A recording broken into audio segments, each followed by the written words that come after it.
welcome to Adventures with Abbie and Lance. So today, Lance, can you tell us a little bit about the fish and turtles that are in Lake Martin? Yeah, so there's lots of wildlife that you can find in Lake Martin. So you have, of course, the fish, you have the various types of turtles, you have snakes, you have different types of stuff like clams and whatnot, mussels just everywhere, snakes, there's things all over. Now, as far as turtles go, you have different turtles like snapping turtles, you have box turtles that are often around the banks, you have the sliders, which, fun fact, the state reptile is actually the red-bellied slider. Now, as far as fish go, in Lake Martin there are hundreds of types of fish, ranging from bass to crappie, catfish. There's all sorts of them. And as you can see behind me here, there's actually a few different types of fish that we have on display. So here we have largemouth bass. Now, largemouth bass is actually the state fish of Alabama. Up to the top here, we have a striped bass. Now all of these are very large. I would say larger than actual scale is, but there are some instances where you can get a fish that large. But you have other ones here as well. And we also have some of the clams here and mussels, and it just kind of tells the different types that you have in freshwater. Now, inside this bed here, we actually have a few types of turtles as well. So this here is an alligator snapping turtle. Back behind it, over towards here, you have what you call a yellow slider, which are very common around here. And both of those turtles get up to a size roughly about like that, if not bigger. They have, I'd say, about 1.5 foot size shell. Now over here you have just a regular snapping turtle. Now, they do look pretty similar to the alligator snapping turtles, but a key difference, alligator snapping turtles are actually endangered at the moment. Now, the way you can tell, typically the alligator snapping turtle, they like to lay on the bottom, and instead of going and trying to eat a fish or being a lot more aggressive, they'll have their mouth open, and on the inside you have their little red tongue that they wiggle around to give the appearance of a worm, and they just kind of wait for something to come and try to take it, snap closed, and they got their food.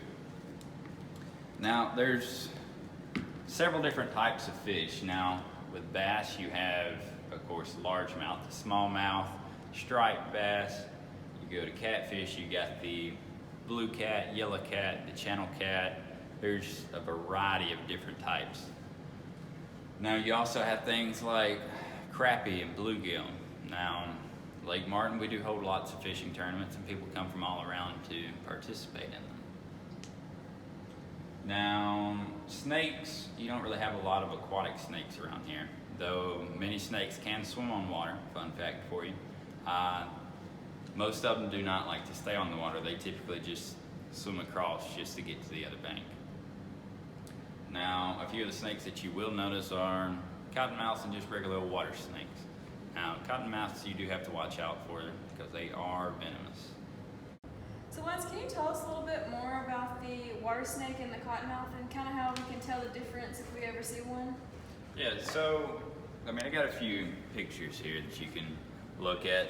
Now, the eastern cottonmouth, he is venomous, but you do also have water snakes that are non-venomous.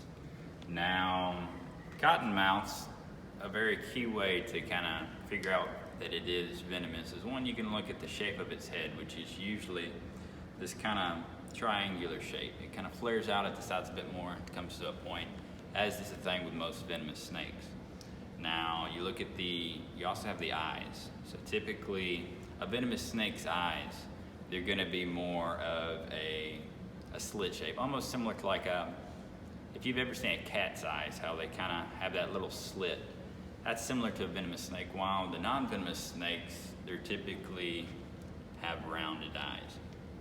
Now, you can also look specifically with the cottonmouth, as you can see here.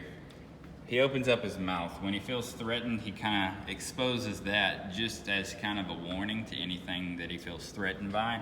And you look in there, and you have this very, very white look, which is where he gets the term cottonmouth from. So they are typically aggressive in comparison to regular water snakes. They're usually pretty good about tolerating human presence, and they kind of stay to themselves. They don't really want any troubles. And that's kind of it. Do you have any other questions? No, I think that's it. Good. Well, maybe y'all can keep an eye out if you ever do come across a snake, and you'll be able to identify it a little better.